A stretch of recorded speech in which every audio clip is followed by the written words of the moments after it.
So, one thing I didn't account for when I was planning my trip here was that being here would coincide with my mother's birthday. And it's today, and she passed, what, 7, 8 years ago now? And I think the thing that I'm beginning to understand about grief is like each year you get to reflect on how much you've changed and what's changed about what you processed. When she passed, it was a very interesting moment for me because, of course, people could see I was sad, but in my mind, I felt like they couldn't possibly really understand what I was sad about. When you think of losing your mom, you think you lose the person who gave you life and supported you and yada yada yada. But for me, I realized I had to let a dream die. And for me, it was multiple dreams.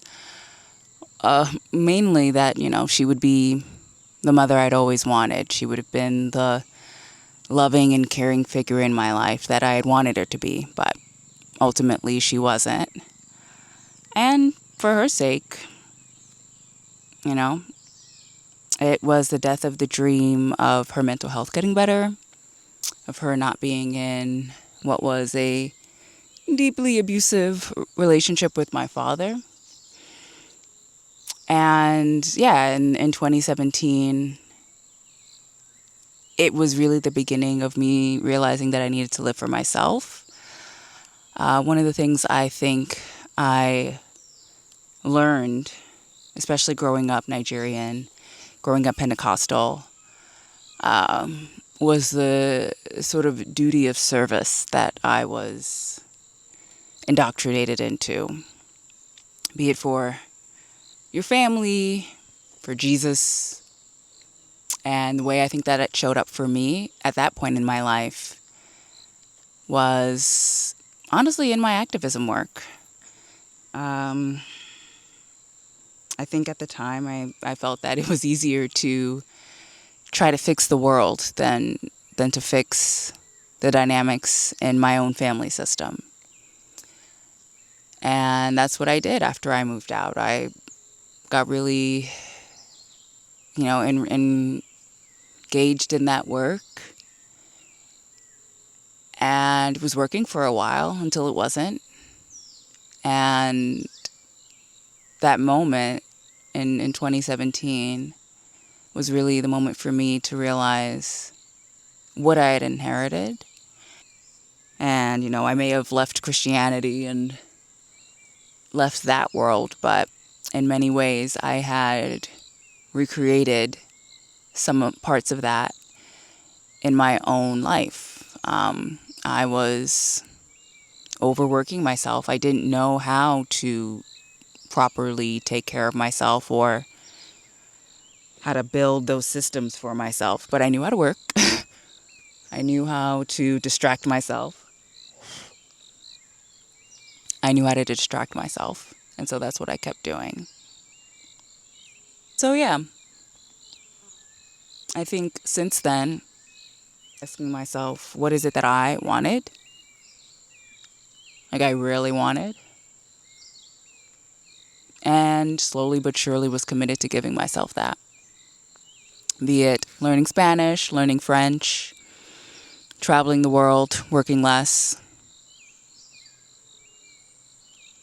I realized I can't change the past and I can't change people. I can't heal people. I can't fix people. I can't do any of that. And as someone with a Virgo placement, every time I find myself judging someone else, what I try to do is remind myself that it's a lot easier to judge them or to think I know what they need. It's a lot easier to do that than to focus on whatever problem I have that I think I can't address or is too hard for me, you know?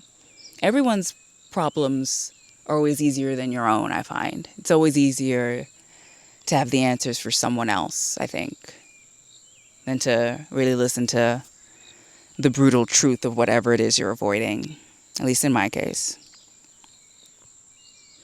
So, yeah, in the years since then, slowly but surely, I let that go. And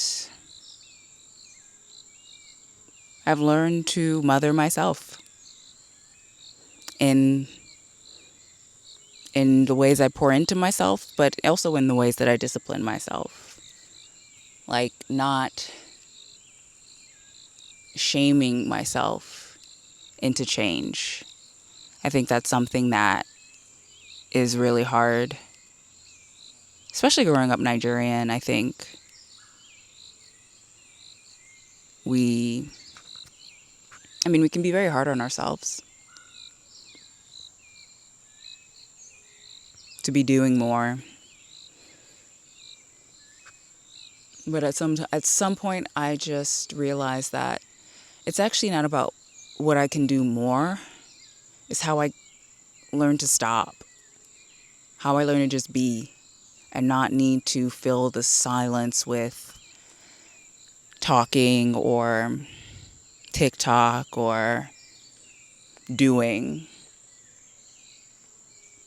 When I went on sabbatical in 2022, I was taking Spanish classes in Oaxaca, and at some point they were just like, you just go home after class and study yoga. I was like working on an online yoga course at the time.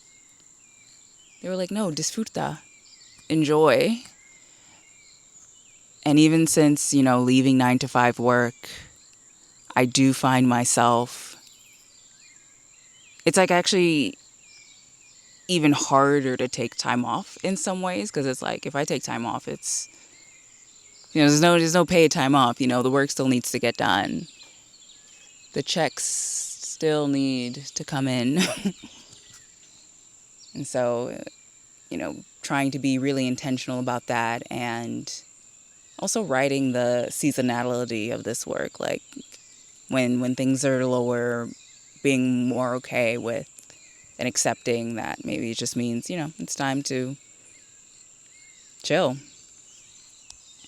But it's really hard. And I feel like it's really hard, especially in the States. Like when I leave and I'm in places like this where, fruits I have never even heard of are just falling from the sky, that I'm reminded in the earth's abundance. And I allow myself to be held by that.